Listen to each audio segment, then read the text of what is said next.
My name is Julian Lewis. I'm the Executive Director of BNI in Berkshire, Wiltshire and Gloucestershire. I'm also a member. I'm a member of my own chapter at Tour de Force in Reading. I'm quite proud that I'm a member, as well as being an Executive Director. I think it gives me a bit of an edge over my colleagues, the Executive Directors, because I know what it's like to be a member, and I know exactly the pressures that members face sometimes, but also the joy that members have as well. From being a part of a wonderful organisation that we are. My tip today is about relationship building. And I want to talk to you specifically about saying yes to the right kinds of things. In 2016, myself and my very good friend, Dan Kelly, who I'm sure a lot of you know, had an idea. We were on a ski trip and we had an idea to create something called Ski BNI. To be fair to Dan and I, we're probably more ideas people than actual practical implementation. So whilst we had all the ideas we needed, we also needed my gorgeous wife, Linda Gale, to actually pull it all together. And we pulled together this ski trip. The first one was in 2017, and we've run it every year since, apart from in that lockdown year when we weren't able to run it. And some of us the following year just decided to make up for that, and we went for 2 weeks instead. I feel that Ski BNI is the ultimate relationship builder. And it's the story that leads me into what I'd like to encourage everyone on this call to do, and everyone watching the recording, is say yes to something that scares you, an activity, an event, a social, maybe something that you get invited to that you're like, oh, I'm not sure I want to go to that. I'm not sure I want to go to that. That doesn't sound like it's my kind of thing.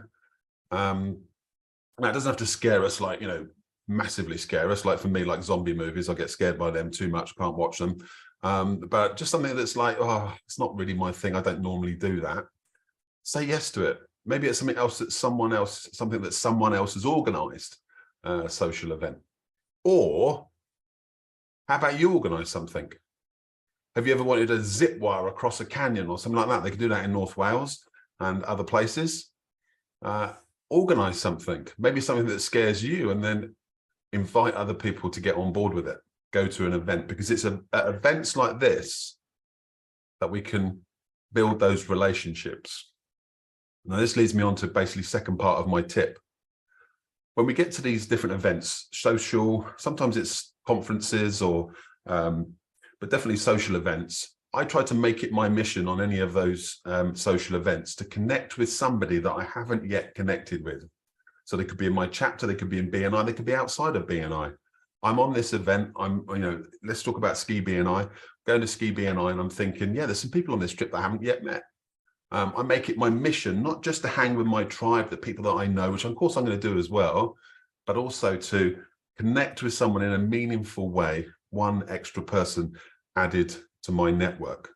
So I'm not necessarily trying to connect with everybody that I don't know. I'm like, is there one person? I don't necessarily target a person, but when I'm at the event, I'll be like, yeah, okay, that I can go and sit with them. I don't know them yet. I know they're, I know they're in our group, and I can just kind of connect with them. And I don't think that's standard behavior. We tend to kind of flock with the people we know.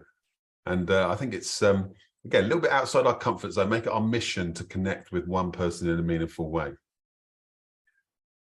And then the final little bit of this tip is about the follow-up to cement that relationship.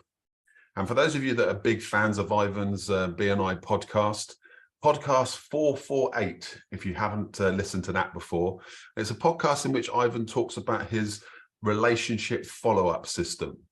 And it's called 24/7/30. And I'll just give you a brief summary of it, but obviously listen to the podcast to get Ivan's detailed how to do it. But it's connect with them within 24 hours. Connect with them on LinkedIn, I think within 7 days, and then meet with them in person within 30 days after the initial connection. It's something like that. I probably should have researched that before I told you about it, but I definitely want you to have a follow-up system from these trips and socials and things that you get organized and get